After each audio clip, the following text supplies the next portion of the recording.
Hello everyone, Christina Werner here. Welcome to day 8 of the holiday card series for 2023. Today I'm going to be creating a very monochromatic looking card using some custom colors using these products. The first one I'm going to be using is Not Quite a Dot Cling Background Stamp, and I'm going to be working on some waterfall cardstock from Spellbinders. Now I'm going to use this color of cardstock later on for an element on my card, but I really wanted to have a dark teal background with this color of blue as these little like diamond shapes. So in order to do that, I'm going to first stamp the diamond shape background stamp onto this cardstock. I'm going to do clear embossing powder over the top, and that will trap the color underneath. It'll make more sense as we get here going a little bit. So I first use an anti-static powder tool over that entire surface area, which is actually cut to 5x7, which is my card size. Then I stamped in Versamark ink, making sure to get a really good impression with this very large background stamp. I then removed the cardstock from this sticky mat.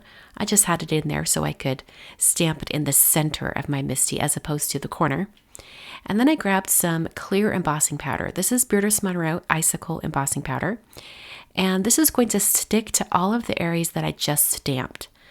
And when I heat set this powder, it will melt and it creates a glossy coating over those diamond shapes. So what I'm going to do is I'm going to take a darker teal color ink, which is actually the color that I want the cardstock to be. I'm using Rainforest from Lawn Fawn, and I'm going to go directly right onto that cardstock and start scrubbing it in. Scrubbing, I say scrubbing because I was pressing down pretty firmly just to get this ink to really saturate the cardstock. But really, I just want this cardstock to be completely coated in this Rainforest ink. It's such a beautiful color. And it actually turns out to be a little bit of a darker color than normal when it's on top of this waterfall cardstock from Spellbinders. So as you can see, all those diamond shapes resisted the ink I was putting on top, and it only shows the color of cardstock from beneath it. Cleaning up my glass work surface with a little bit of alcohol.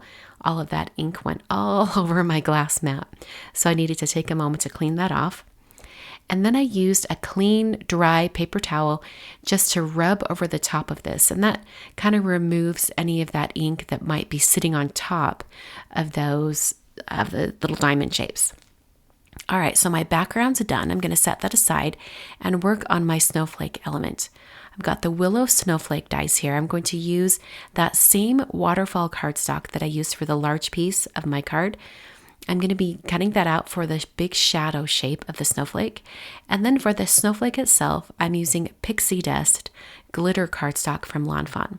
It's a really nice white kind of glitter cardstock. Now I wanted this glitter cardstock to actually be a very pale aqua, so I thought I would color it with my Copic markers. I tried a bunch of colors, ended up loving BG10.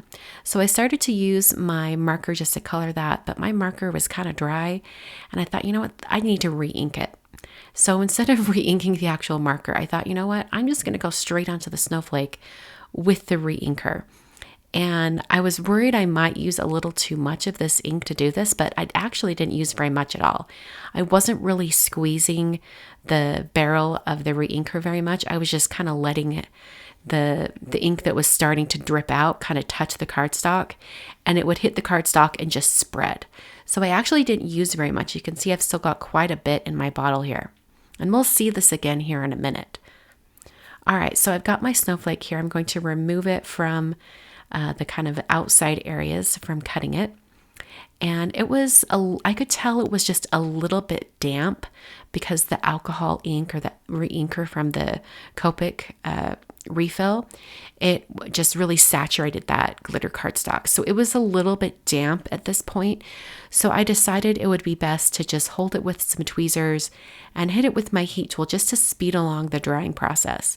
And it actually dried fairly quickly after this because it is an alcohol-based ink, so the alcohol dries very, very quickly.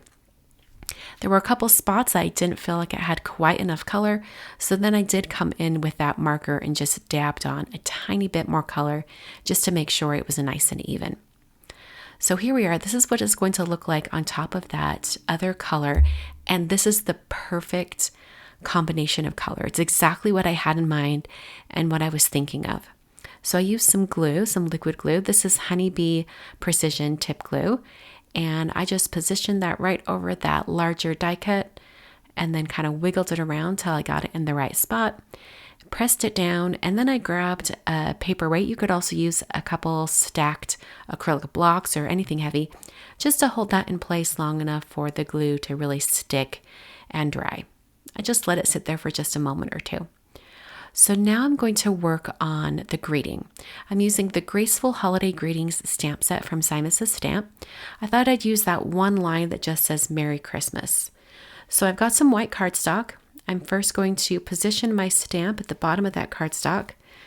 I'm going to close the door of my MISTI to transfer the stamp to the clear door. I'll do my anti-static powder tool and then stamp that greeting in Versamark ink.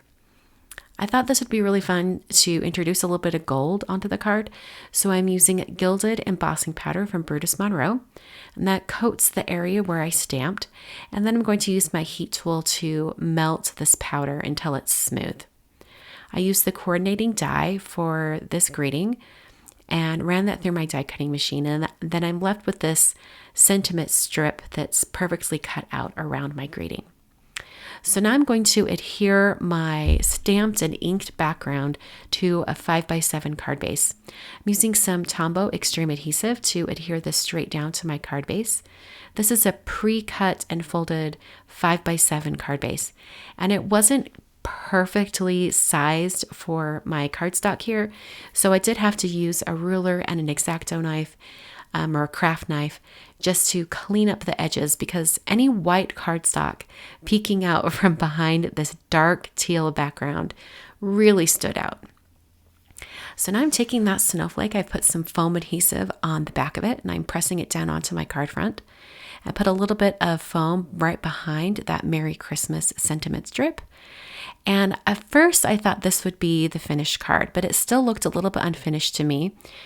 Even though it was quite beautiful, I love that shimmer off that glitter cardstock, and I love the tone-on-tone look, but it just needed something else. So I grabbed my A7 thin frames dies from Simon Says Stamp, and at first I cut a thin frame in gold to go along with the gold greeting, but then I decided I wanted it to be the same pale aqua glittery paper that I'd used on the snowflake. So I grabbed some more cardstock, and using that gold frame that I'd already cut as sort of a guide, I put on some more of this re-inker down onto this glitter cardstock and created some custom colored glitter paper to cut out my frame. Used my heat tool to speed along the drying process, similar to what I did for the snowflake. And then I grabbed that die, the same size I'd used before to cut out that gold, and ran that through my die cutting machine.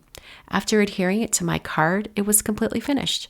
So here is the finished card. I love this monochromatic tone-on-tone effect, and also the glittery snowflake. I think it's just absolutely beautiful.